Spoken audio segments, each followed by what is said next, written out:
If you are new to our channel, don't forget to hit that subscribe button. Had a number of questions comment on the program via social media, email at twvgshow@gmail.com. One is, my romaine lettuce is shooting up and getting tall. Did I not harvest it at the right time, or what's going on with that? So cool weather crops, which is one of them, is lettuce, and that also includes things like spinach and peas, well, peas-ish, but definitely lettuce and spinach. Well, they'll do this thing, it's called bolting, and that's what your plant did. It bolted when it shot up and it got tall. What happens is that plants are designed to reproduce. That's what their purpose is. They don't care if they're feeding us or not. They're just mentally, or whatever you want to call it, naturally designed to reproduce. So when it bolts, what has happened is that the days got longer, and it felt that the days were getting longer, and so it decided to bolt, which means it's going to put on a seed pod, so it can reproduce. The leaves become very bitter, but they are edible, and here's how you go ahead and eat your romaine lettuce, or any lettuces that become bitter. You take that central stem out, or vein out of the leaf.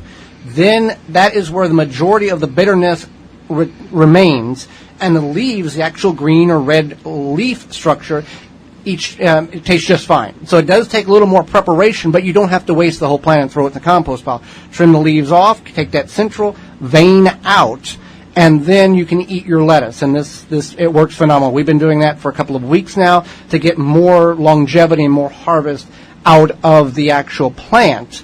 And you can also save it for seed.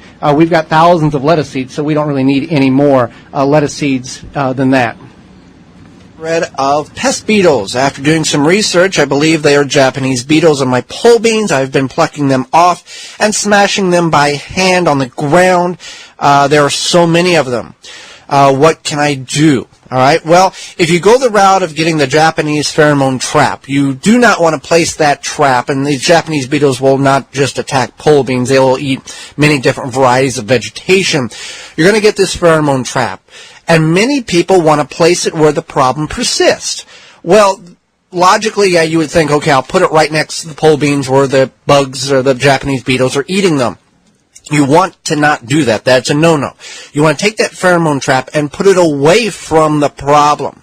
These insects pick up this pheromone, and when the wind blows, it's not a mystery smell to them. So you put it away, far away from the problem, like say the corner of the yard, away from the tree, the bush, the shrub, whatever. And you're trying to lure them away from the plant in which they're attacking. They get trapped in the pheromone trap. You can dispose of them that way. An organic method of control may be the traps. They can be found at your local garden center.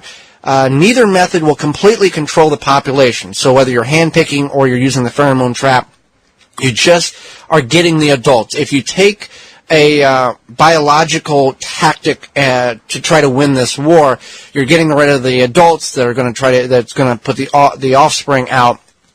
For insurance, in the case of the Japanese beetles, the larva begins to hatch in the midsummer. This is the best time to use your arsenal of biological controls to eradicate the pests.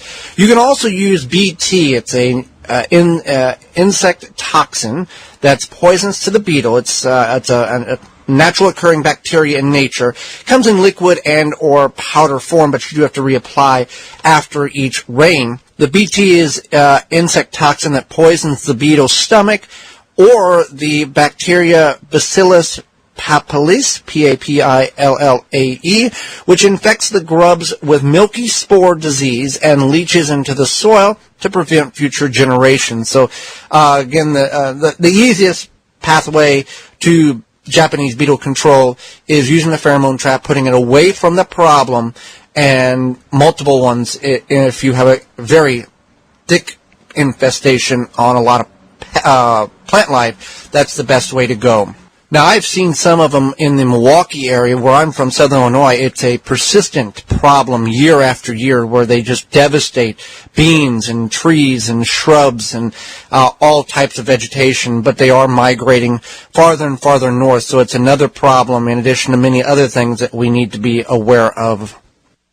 Well, we are out of time, and we always appreciate your time, you tuning into the program, telling your friends via social media platforms and or in person that we exist. No matter where you're listening to in the country or the world, the information is applicable to all locations. You just may have to tweak the dates and the times that you applied for your particular growing area and growing the community of Garden Talk Radio here in Milwaukee.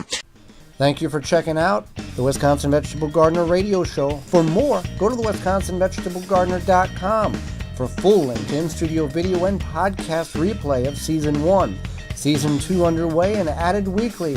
Tweet us at TWVG Show or hashtag TWVG to be part of the program.